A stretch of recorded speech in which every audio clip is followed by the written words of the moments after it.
दोस्तों राम राम नमस्कार। चुनावी बिगुल एक बार फिर से बच चुका है और जैसे कि आप सभी को पता है कि सोनीपत मेयर के चुनाव फिर से आने वाले हैं, पार्षद के चुनाव फिर से आने वाले हैं और लगातार हम भी आपको चुनाव को लेकर अपडेट दे रहे हैं। और अब की बार देखना ही है दोस्तों, एक बार फिर से आपके सामने होंगे कुछ पुराने चेहरे और कुछ नए चेहरे अपने वादों के साथ। तो इसी कड़ी में आज हमारे साथ हैं एडवोकेट नकीन मेहरा भाई। और इनके नकीन मेहरा भाई के बारे में अगर मैं आपको बताऊं तो इन्होंने काफी लंबा संघर्ष जो है आम आदमी पार्टी में किया है और एडवोकेट भी है पेशे से और काफी मदद जो है जनता की एक एडवोकेट होने के साथ साथ ये करते रहे हैं। तो आज बातचीत करेंगे नकीन भाई से।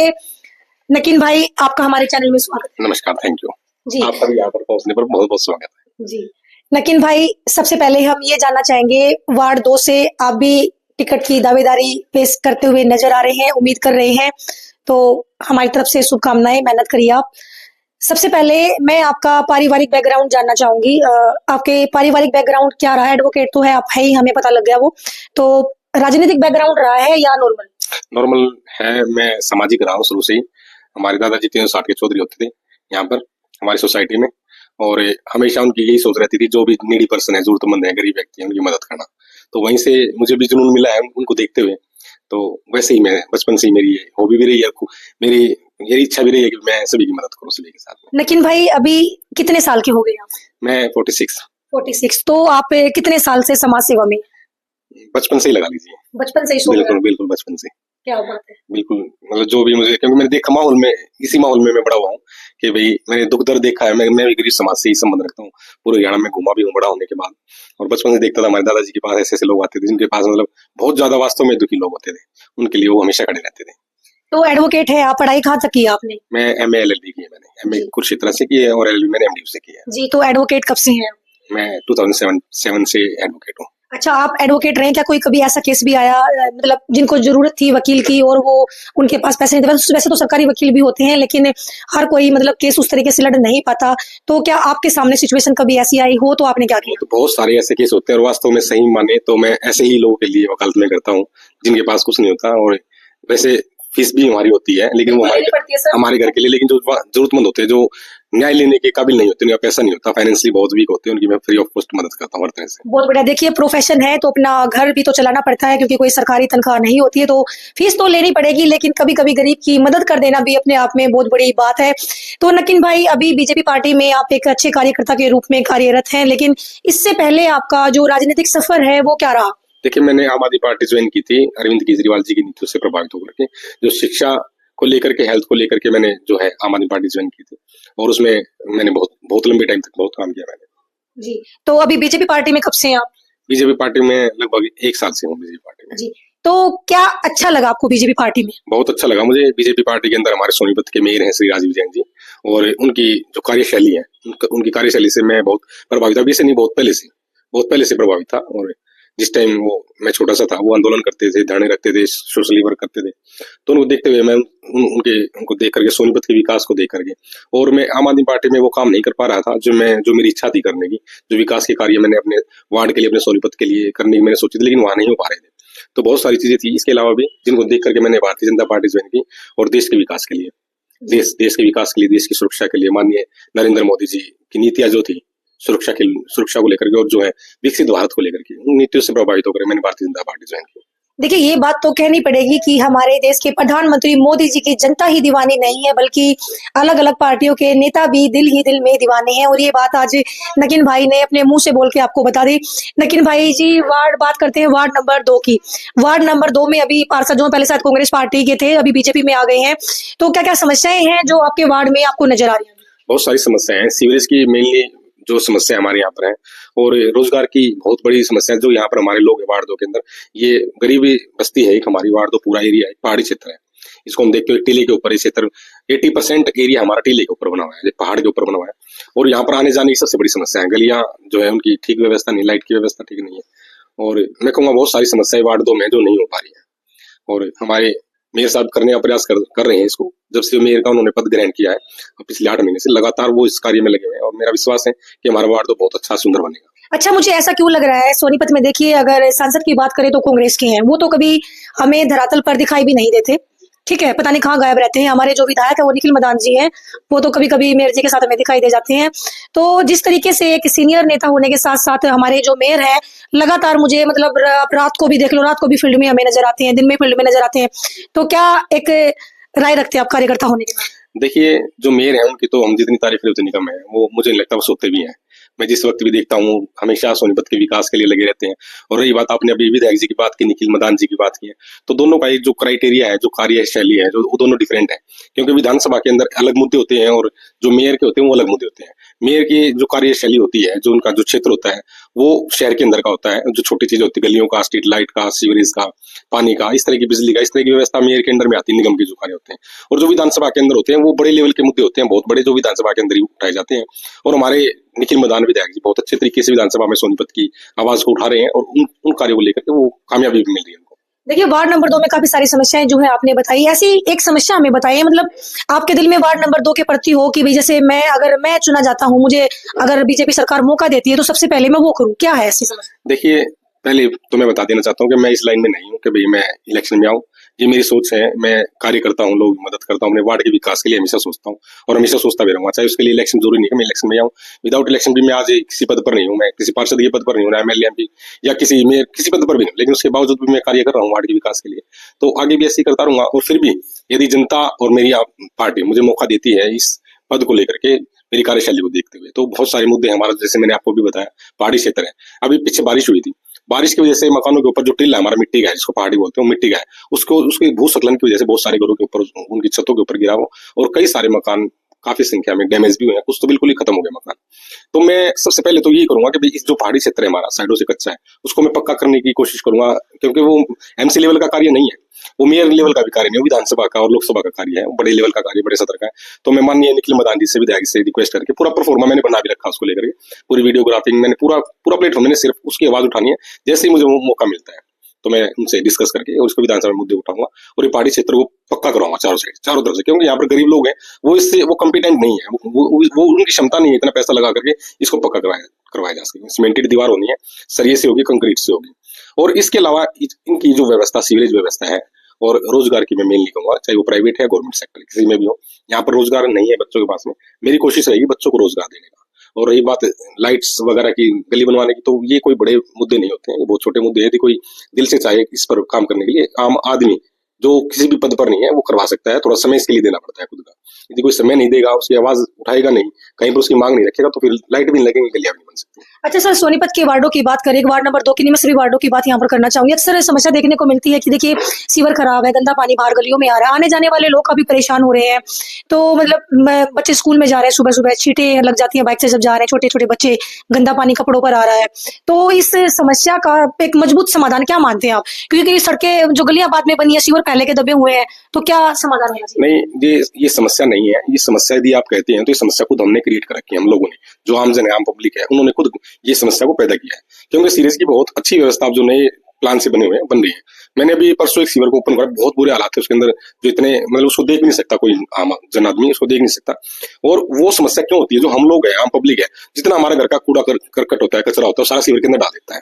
उस सीवर के अंदर जाकर के क्या करेगा? फंस जाएगा, उसके बाद बिल्कुल फंसता है। अभी मैंने खुद, मेरी परसों वीडियो देखना, मैंने लाइव चलाया अपने फेसबुक से, तो वहां पर इतना कूड़ा, उतना पता नहीं क्या क्या फंसा पड़ा था। यदि उस कूड़े को हम अच्छी जगह में डालें, क्योंकि निगम ने स्पेशल गाड़ियां लगा रखी हैं, सूखा कचरा है, गीला कचरा है, जो खाने का मटेरियल है, उसको अलग अलग तरह से डाल रखा है। उसके अंदर हम लोग जो है कोताही बरतते हैं, हम बिल्कुल भी उसके अंदर उससे अवेयर नहीं है। उस कूड़े को अपनी नाली में डाल देंगे, सीवर में डाल देंगे, थोड़ा सा समय लगता है, 1 मिनट जाकर गाड़ी में क्यों नहीं डालते? ये हमारी बहुत बड़ी, ये आम जन की मैं कहूंगा, और एक व्यक्ति कभी भी कार्य नहीं कर सकता, हमें सहयोग करना पड़ता है। माननीय नरेंद्र मोदी ने भी स्वच्छ भारत के बारे में किया, उन्होंने बहुत बड़ी योजनाएं भी चलाई है, लेकिन वो कहाँ तक कर सकते हैं? हमारे राजीव जैन जी जो हर शनिवार को जो है सफाई अभियान चलाते हैं, फिर भी लोग शिकायत करते हैं कि भाई घरों के बाहर कूड़ा उठाने भी क्या कार्यकर्ता जाएंगे? शिकायतें कभी खत्म नहीं होती हैं और शिकायतें आम जन की नहीं है। जितनी शिकायतें जो करते हैं अन्य पार्टियों के लोग, जो विपक्ष वाले, इनको हमेशा मुद्दे उठाने होते हैं। इनके पास कोई कहने का, करने के लिए कोई काम है नहीं, वो सिर्फ इन चीजों पर चर्चा करते हैं। और मैं ये कहना चाहूंगा कि यदि सोनीपत का विकास चाहते हैं तो पार्टी के साथ मिलकर, जैन के साथ, राजीव जैन जी के साथ मिलकर के, हमारे विधायक निखिल मदान जी के साथ मिलकर के सोनीपत के विकास के लिए कार्य करें। जो कार्य होने लगे, कितनी मैंने आज तक जितनी स्पीड से अब ये 9 महीने के अंदर कार्य सोनीपत के अंदर मैंने कभी नहीं देखा। इतने बड़े बड़े शिलान्यास हो रहे हैं, लगातार उन पर ठेकेदारी टेंडर पास किए जा रहे हैं, काम चल रहा है, और उस काम को बीच में बाधा बनकर रोका जाता है। उस कार्य को ना रोके, और जो व्यक्ति इस तरह की कार्य करता है जो बनते कार्य को, चलते कार्य को रुकावट डालता है, वो आम जनता के लिए बहुत खतरनाक है और सोनीपत के विकास में बाधा है। अच्छा नकीन भाई, हमारे जो सांसद हैं वो कांग्रेस पार्टी के हैं अभी, तो क्या बात है, वो दिखाई नहीं देते, आप लोग उनको लेकर नहीं जाते कहीं, या वो खुद ही दिखाई नहीं देते, क्या कहना चाहिए? देखिए, जो हमारे सांसद हैं वो कांग्रेस पार्टी से हैं और इस बारे में तो कांग्रेस पार्टी कार्यकर्ता पदाधिकारी या वो खुद बताएंगे, वो कहाँ रहते, हरिद्वार से हैं वो, तो हरिद्वार से यहाँ पर वो तो कह रहे हैं कि आप लोग बीजेपी पार्टी कुछ करने नहीं दे रही। क्यों नहीं करने देती? मेरे को कोई रोक रहा है? मैं किसी पद पर नहीं हूँ, मेरे को कोई रोक रहा है? अब कल की बात है, हमारे यहाँ एक मेन लाइन पानी की फट गई थी, किसी ने मुझे फोन किया और उस पाइप से इतना पानी, एक टेबल से भी ज्यादा पानी निकल रहा था। तुरंत मैं 2 मिनट में मुझे कोर्ट जाना, कोर्ट का काम छोड़ के मैं वहां गया और उसको भी आप देख सकते हो, लाइव है मेरे को। मैंने तुरंत मेयर साहब को फोन किया, मेयर साहब ने तुरंत प्रशासन को फोन किया, पहले तो पानी को रुकवाया और फिर पूरा का पूरा दिन उस पर लगा काम करने पर, क्योंकि बड़ा काम था, बड़ी लाइन थी पानी की, और उसको बंद करवाया। क्यों नहीं करते? मेरे पास मैं बार बार यही कहता हूँ, मेरे पास बिना पद के भी मैं कार्य कर रहा हूँ। जब वो उनके पास सांसद का पद है, जो लोकसभा के अंदर हिंदुस्तान की, भारत देश की सबसे बड़ी महापंचायत के अंदर वो बैठती है, तो क्यों नहीं करते काम? जनता से मिले, जनता के बीच में जाएं, उनसे समस्याएं पूछें। यदि वो खुद कर सकते तो खुद करें, अन्यथा मैं उनको सुझाव दूंगा कि हमारे सोनीपत के मेयर और विधायक बहुत अच्छे हैं। सोनीपत के विधायक युवा है, जोश है, और जो हमारे मेयर साहब है वो एक्सपीरियंस है उनको लाइफ का, और एक कार्य करने की क्षमता उनके अंदर, उनसे मिले, उनसे, क्योंकि मिलजुल के जो कार्य होता है ना, बहुत अच्छा कार्य होता है और तीव्र गति से होता है। विरोध करने से कभी कोई काम नहीं हो सकता है। मुद्दे होते हैं, समस्याएं भी होती हैं, लेकिन समस्या के निवारण को लेकर काम करना चाहिए, ना कि उस समस्या को रोकने के लिए, उस कार्य को रोकने के लिए। अच्छा, वार्ड नंबर 2 की अगर हम बात करें तो कभी कुछ ऐसा भी हुआ, लोग कितना विश्वास आप पे करते हैं? मान लो कोई समस्या उनको आई है, जैसे कि आपने अभी बताया कि मेरे पास कॉल आई, क्या अक्सर कॉल आती है, क्या उसी दिन कॉल आई? हमेशा ही कॉल आती है, और अब लोगों को इतना वो हो गया है, जब भी कोई कहीं पर भी कोई समस्या होती है तो वो तुरंत मुझे फोन करते हैं। ये एक दिन की बात नहीं है, डेली की ही बात है, और ये सिर्फ इसकी बात नहीं है, हर अनेक तरह की समस्याएं जो होती है, जो कि एक एमएलए एमपी भी नहीं कर सकता, उस तरह की समस्या भी पार्षद की तो छोटी सी चीजें हैं। हाँ, वो मेरे से उम्मीद करते हैं भाई ये आप काम करो, लेकिन मैं नहीं कर सकता, लेकिन आश्वासन देता हूँ और करने का मैं प्रयास करता हूँ। चाहे मेयर के माध्यम से लगा लीजिए, चाहे विधायक जी के माध्यम से लगा लीजिए, मुझे आशा रहती है, उनको भी पता है भाई, जो वकील साहब है वो सोशली वर्क करते हैं और हमेशा अपने वार्ड के विकास के लिए सोचते हैं, तो वो भी कभी मेरे काम को नहीं रोकते, हमेशा काम करते हैं, चाहे छोटा काम है चाहे बड़ा काम है, वो अपनी पावर से, अपने अधिकार क्षेत्र से ऊपर उठ करके मेरे कार्यों को करते हैं, मेरे वार्ड के कार्यों को करते हैं। लेकिन उनको बताना तो पड़ेगा ना, क्योंकि एक व्यक्ति पूरे शहर के अंदर नहीं घूम सकता, एक व्यक्ति अपने परिवार के सारे सदस्यों की बातें नहीं सुन सकता, तो सुनिए वो देखिए कि वो कैसे कर सकते हैं। तो हमें कहीं ना कहीं उनको अपनी समस्याओं से अवगत करवाना पड़ेगा। यदि अवगत करवाने के बाद भी वो नहीं करते हैं तो फिर हम कह सकते हैं कि वो नहीं करते। और मैं ये कहूंगा सोनीपत की सारी जनता को कि वो कोई समस्या आपकी गली की है, मोहल्ले की है, वार्ड की है, तो आप हमारे दोनों नेताओं से, सोनीपत के 2 नेता मेन, और सबसे बड़ी अच्छी बात तो ये है कि हमारे सोनीपत के प्रदेश अध्यक्ष जो सोनीपत के मोहनलाल बड़ोली है, वो भी हमारे हरियाणा के प्रदेश अध्यक्ष है। जितनी भी चीज होती है वो भी हमेशा मिलते हैं, उनसे भी काम करवा सकते हैं। मैं कई बार साथ में बैठे हैं और मेरे सामने इतने सारे लोग आए हैं समस्या को लेकर के, वो 1 मिनट भी नहीं लगाते, बिल्कुल भी उनके मन में इतना नहीं होता कि मैं प्रदेश अध्यक्ष हूँ या सचिव को फोन करूंगा या किसी अधिकारी को फोन करूंगा, तुरंत फोन मिलाते हैं और काम करवाते हैं। लेकिन उसके लिए आगे तो बढ़ना पड़ेगा ना, समय देना पड़ेगा। बिल्कुल। हाँ, ऐसा नहीं है कि हम चुनाव जीत करके अपने घरों के अंदर बैठ जाते हैं और कि सिर्फ उसको चौधराहट लेनी होती है। चौधराहट के लिए कहते हैं ना, चौधर की पगड़ी काटो की पगड़ी होती है, उसको पहन करके जिम्मेदारी होती है, वो जिम्मेदारी निभाएंगे तो आपको कोई अच्छा मानेगा, नहीं तो आप किसी भी पद पे बने रहो, उसको कोई नहीं मानता व्यक्ति। अच्छा, अभी करंट की बात करें तो कितने पार्षद बीजेपी के और कितने कांग्रेस के? जो है 11 पार्षद उसके हैं बीजेपी के, 8-9 पार्षद इसके कांग्रेस के। एक मनोनीत पार्षद भी है हमारे, जोगी जी है। जोगी जी। आखिर ऐसा क्यों होता है? देखिए, पार्षद की बात करें तो कांग्रेस के भी हैं, बीजेपी की लगभग से बराबर से हैं, लेकिन ऐसा क्यों होता है कि लगातार वोट चोरी? जब किसी के पास कोई मुद्दा नहीं होता तो वोट चोरी का, बिहार के अंदर देखो ना, यदि बिहार के अंदर सरकार जीती है तो वही वोट चोरी का मुद्दा आ जाता है, यदि नहीं होती तो फिर कोई वोट चोरी नहीं थी। तो मैं विपक्ष के पास में, मैं विपक्ष नहीं कहूँ, मैं कांग्रेस पार्टी विशेष रूप से कहूंगा, कांग्रेस पार्टी के पास में आज कहने के लिए और करने के लिए कोई भी काम नहीं है। जिन स्टेटों के अंदर कांग्रेस की सरकार है वहां पर जाकर के देख लीजिए, दूसरे राज्यों के अंदर तो बात उठानी है उनको। तो अब पंजाब को ले लीजिए, पंजाब में क्या काम हो रहा है? अब सोनीपत के मुद्दों को लेकर के कहते भी है। पंजाब को देखो ना, एक नेचुरल एक्ट ऑफ गॉड होता है, जो प्राकृतिक आपदा होती है, उसके अंदर एक सरकार, एक व्यक्ति या कोई प्रशासन में कौन क्या कर सकता है? बाढ़ आई, पूरा पंजाब डूब गया, उसको लेकर के भी हम कहीं भी नहीं है तो सरकार ने कर दिया नहीं है, क्योंकि जो सही है वो सही बात है। समस्याएं होती हैं, समस्याएं आती हैं, समस्याओं के निवारण के लिए कार्य करना चाहिए, सहयोग भी करना चाहिए। लेकिन आप तो कह रहे हैं कि जो आपके इधर है सोनीपत के आम आदमी पार्टी से देवेंद्र गौतम जी कहीं भी झंडे गाड़ देते हैं, मैं कई महीनों से लगातार देख रही हूँ झंडा गाड़ के बीजेपी का, फिर कहते हैं कि मैंने काम करवा दिया। अब मैं सवाल ये पूछना चाहती हूँ, वैसे उनसे भी मैं सवाल करूंगी, अगर झंडे गाड़ने से काम होते हैं तो दिल्ली में सुपड़ा साहब क्यों हुआ? बुरा मत मानिए, आप भी आम आदमी पार्टी से रहे। बिल्कुल, देखिए जहां पर नीतियां और नीति जहाँ पर नियत और नीतियां बदल जाती है तो वहां पर सरकार भी खत्म हो जाती है। झंडे गाड़ने से नहीं होता, काम करने से सरकार बनती वो तो कह रहे हैं कि वो करवा रहे हैं, है। वो कैसे करवा रहे हैं? वो झंडे गाड़ते हैं, आप लोगों का ध्यान दे, आप लोगों को ध्यान दिलाते हैं कि यहाँ पे कमी है। ऐसा ऐसा कुछ भी नहीं है। जहाँ झंडे लगते हैं ऐसा नहीं, वही काम होता है, सब जगह काम होता है। मेरे वार्ड के अंदर कोर्ट के ऊपर सीवरेज की प्रॉब्लम थी बहुत बड़ी, सारी लाइन लगी है, गलियां अभी बनेंगी, उसको बनाने में थोड़ा सा क्या होता है कि जब कोई नई गली बनती है तो उसको 30-40 दिन का समय लगता है, उसको खाली छोड़ना पड़ता है ताकि बाद में बने तो दबे ना, तो समय लगता है उसके लिए। अब वहां पर जाकर झंडे लगा दो तो वो जल्दबाजी में काम तो होगा प्रेशर के अंदर, लेकिन वो काम ठीक से नहीं होता। मुझे पता है, प्रैक्टिकल थोड़ी सी मुझे नॉलेज भी है।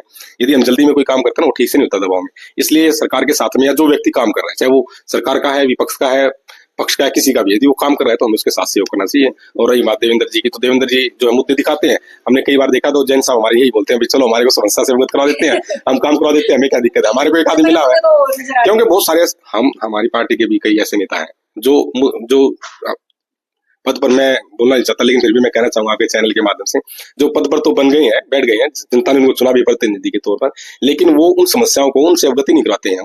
ये एज ए फोन तक भी नहीं कर पाते हैं हमारे मेयर साहब को या फिर एमएलए साहब को भी, हमारे वार्ड की, हमारे क्षेत्र की समस्या है, यदि उनको अवगत कराएंगे तो वो करेंगे। अब देवेंद्र ने करवाई तो भी उस काम होता है, काम होता है, बिल्कुल कोई भी करवाए, आप करवाओगे, आपके चैनल के माध्यम से भी कई समस्याएं आती हैं, पता चलती है हमें, तो उन पर तुरंत काम होता है, और जो हमें खुद पता चल जाती है तो उसको खुद भी होता है। तो लास्ट में हम आपके जो वार्ड नंबर 2 की जनता है, चुनाव के लिए क्या मैसेज देना चाहिए? चुनाव के लिए मैं यही मैसेज देना चाहूंगा, सोनीपत की जनता को भी कहूंगा, वार्ड की तो आपने कहा, मैं पूरी सोनीपत की जनता को कहूंगा, अब आने वाले मेयर के चुनाव होंगे और जो है नगर निगम के भी चुनाव होंगे, इसमें अपने अच्छे प्रत्याशी को चुनाव में अपनी वोट दें, क्योंकि आपकी वोट की बहुत बड़ी ताकत होती है। एक राष्ट्रपति की वोट और एक आम व्यक्ति की वोट, एक जनरल पर्सन की वोट, दोनों की सेम ताकत होती है, बराबर होती है। हमें अपनी ताकत को, अपनी वोट की ताकत को कम नहीं आना चाहिए।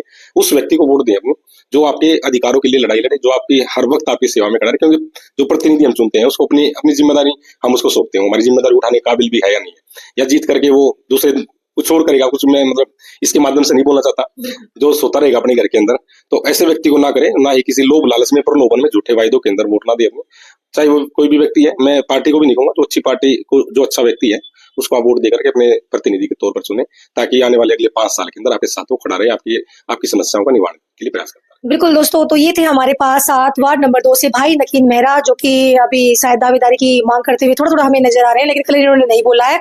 बाकी इन्होंने बोला कि पार्टी जैसा मौका देगी वैसा ही करेंगे लोग। तो दोस्तों, आपके सामने भी है मौका, सोचिए, समझिए, फिर अपने वोट का प्रयोग कीजिए, अपने विकास को वोट दीजिए। तो लगातार अपडेट आपको देते रहेंगे, बने रहे हमारे साथ। जय हिंद, जय हरियाणा, जय भारत।